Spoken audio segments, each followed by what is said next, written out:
The ability of a body to absorb energy and to deform plastically without fracturing is known as, इसके options हैं A creep, B elasticity, C plasticity and D toughness. JE MCQ है जो कि ये SSC JE 2018 में पूछा गया था और ये है स्ट्रेंथ ऑफ मटेरियल से। स्ट्रेंथ ऑफ मटेरियल का क्वेश्चन है ये, जो कि एसएससी जेई 2018 में पूछा गया था। क्वेश्चन ये कह रहा है कि कोई बॉडी जो है प्लास्टिकली डिफॉर्म होता है, ठीक है, कोई बॉडी प्लास्टिकली डिफॉर्म होता है विदाउट फ्रैक्चरिंग, बिना फ्रैक्चर हुए, तो उस एबिलिटी या फिर उस प्रॉपर्टी को हम क्या कहते हैं? उस प्रॉपर्टी, उस बॉडी के प्रॉपर्टी या फिर उस बॉडी की एबिलिटी को हम क्या कहते हैं, क्या कहलाती है? तो इसके ऑप्शंस दिए हैं, 4 ऑप्शंस। फर्स्ट वन है क्रीप। तो इसे सॉल्व करने के लिए चारों ऑप्शंस को हमें पहले समझना होगा। सो क्रीप क्या कहलाता है कि अगर कोई बॉडी है तो वह डिफॉर्म हो रहा है at a constant temperature, at a constant temperature and constant stress, किसी डेड लोड के कारण, तो वह कहलाता है क्रीप। ठीक है, इसको समझिए कि अगर कोई सपोज कीजिए क्रीप कहते हैं, ये हमारा बॉडी इस पर फिक्स्ड है, ठीक है, इस बॉडी का ये क्रॉस सेक्शन एरिया है। सो इधर तो ये फिक्स्ड है, लेकिन यहाँ इसका जो खुद का वेट यहाँ पे लग रहा है, यानी कि खुद के वेट के कारण कोई बॉडी का डिफॉर्म हो रहा है, ये वेट लग रहा है लोड पी, ठीक है। सो इस प्रोसेस को क्या कहते हैं? क्रीप कहते हैं, ठीक है। इसे हम डिफाइन कर सकते हैं, it is the property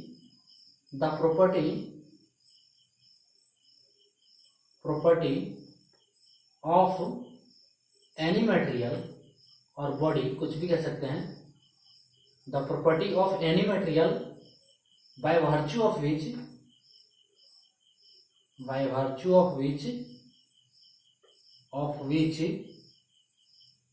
body deform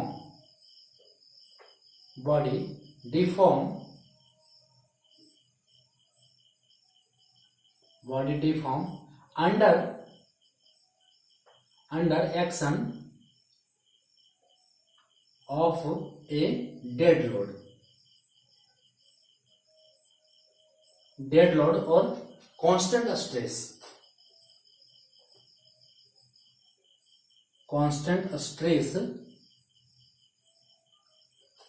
at constant temperature, at constant or an elevated temperature।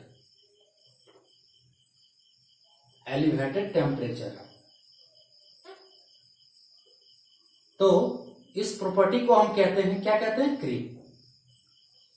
ये हमारा ये क्या कहलाता है? क्रीप कहलाता है। किसी कांस्टेंट स्ट्रेस और किसी खास टेम्परेचर में जो बॉडी खुद के वेट के कारण जो यहाँ पे डिफॉर्म होती है, तो उसे कहते हैं कि क्रीप कहलाता है। बॉडी का यह प्रॉपर्टी कहलाता है क्रीप। नेक्स्ट वन ऑप्शन है एलास्टिसिटी। एलास्टिसिटी क्या है कि किसी बॉडी पे हम फोर्स लगाते हैं, ठीक है, अगर कोई बॉडी है, एलास्टिसिटी, कोई बॉडी है ये हमारा, ठीक है, तो इस बॉडी पे हम फोर्स लगा रहे हैं, फोर्स पी, इस बॉडी पे फोर्स लगाया हमने, ये बॉडी का लेंथ है एल। तो जब हमने फोर्स लगाया तो हमने यहाँ पे लगाया है टेंसाइल फोर्स लगा रहा है, ठीक है, टेंसाइल फोर्स लगा रहे हैं। तो इस बॉडी में क्या होगा? डिफॉर्मेशन होगा, यानी कि डिफॉर्मेशन यहाँ पे एलोंगेशन के रूप में होगा, जो कि इसका लेंथ एल है, तो इसमें डिफॉर्मेशन हुआ हमारा, इसका लेंथ इंक्रीज हो गया डेल एल, ठीक है, ये डेल एल इंक्रीज हो गया। लेकिन जब हम बॉडी पे फोर्स को यहाँ से रिमूव कर देंगे, ये जो हमने फोर्स जो लगाया दोनों ओर से टेंसाइल फोर्स, इस फोर्स को हम अगर रिमूव कर देते हैं, ठीक है, तो बॉडी अपने शेप और साइज को पुनः रिगेन कर लेती है। तो इस प्रॉपर्टी को हम कहते हैं एलास्टिसिटी, ठीक है। The property of a body, ये कहलाता है elasticity. The property of body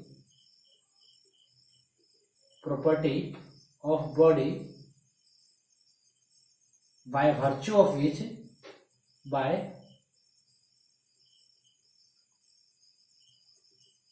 virtue of which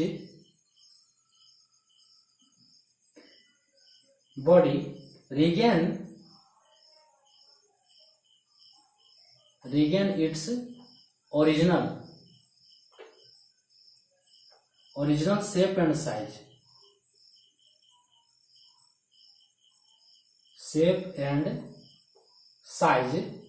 After removal of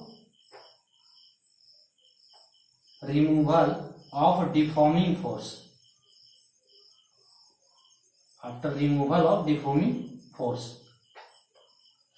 तो इस प्रॉपर्टी को क्या कहते हैं? इलास्टिसिटी। सपोज कीजिए कि यहां हमने जो फोर्स P लगाया, तो व्हेन,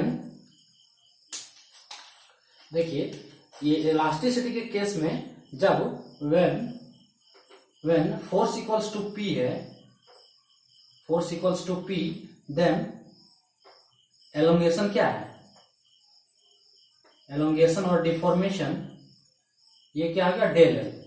लेकिन जब अगर केस हमारा इलास्टिसिटी हो, तो जब हम फोर्स को जीरो कर देंगे, यानी कि when P equals to zero हो जाएगा, उस केस में डेल एल भी क्या होगा? जीरो हो जाएगा, यानी कि इसका डिफॉर्मेशन भी जीरो हो जाएगा। तो हम कह सकते हैं कि बॉडी जो अपने शेप एंड साइज को रिगेन कर ली है। ठीक है, तो ये कहलाता है इलास्टिसिटी। ऑप्शन सी है प्लास्टिसिटी। प्लास्टिसिटी में क्या होता है कि यही हमारा बॉडी है, इसमें हम टेंसाइल फोर्स लगा रहे हैं। ठीक है, तो इसमें एलोंगेशन हुआ डेल है, ये जो एलोंगेशन हुआ डेल है। लेकिन जब हम फोर्स को रिमूव कर दिए, ठीक है, जब हम फोर्स को रिमूव कर दिए, तो इसके दौरान बॉडी जो है अपने शेप एंड साइज को रिगेन नहीं कर पाई। ठीक है, या पूरी तरह से शेप एंड साइज को रिगेन नहीं कर पाई, तो ये प्रॉपर्टी कहलाती है प्लास्टिसिटी। ठीक है, यानी कि प्लास्टिसिटी क्या हो गया? The property of a body, property of body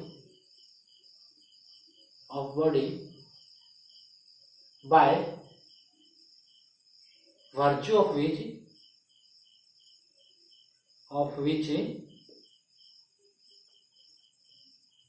body do not regain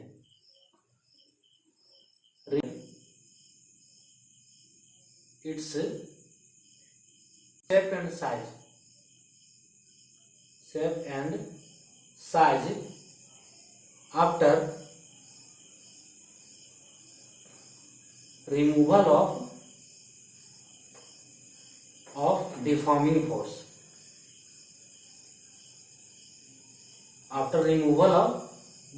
force.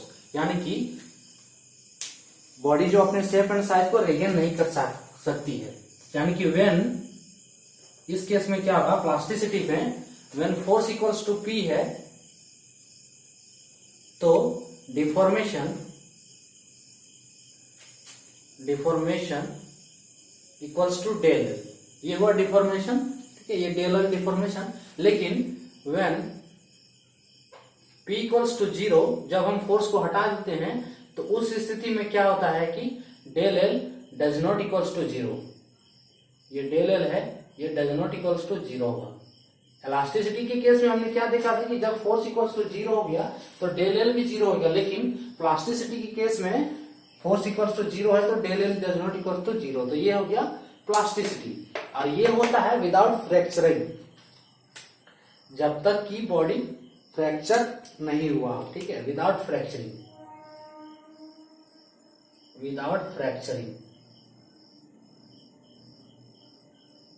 तभी तक की प्रॉपर्टी प्लास्टिसिटी कहलाती है। नेक्स्ट है टफनेस। ठीक है, टफनेस नाम से आपको पता चल रहा है कि सपोज कीजिए एक लकड़ी है और एक ग्लास है, तो इनमें से कौन सा जो मटेरियल है वो ज्यादा टफ है।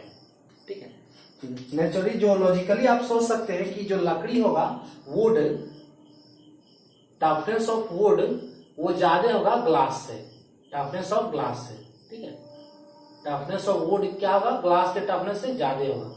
इसलिए वुड जो है लेट से फ्रैक्चर होगा और ग्लास क्या है? जल्दी फ्रैक्चर हो जाएगा। ठीक है, सो टफनेस कहलाता है the property of body by virtue of which body absorb maximum amount of energy before fracture. ये प्रोसेस है toughness, the property of body by virtue of which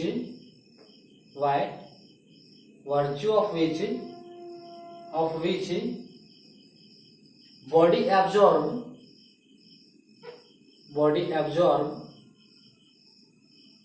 maximum amount of energy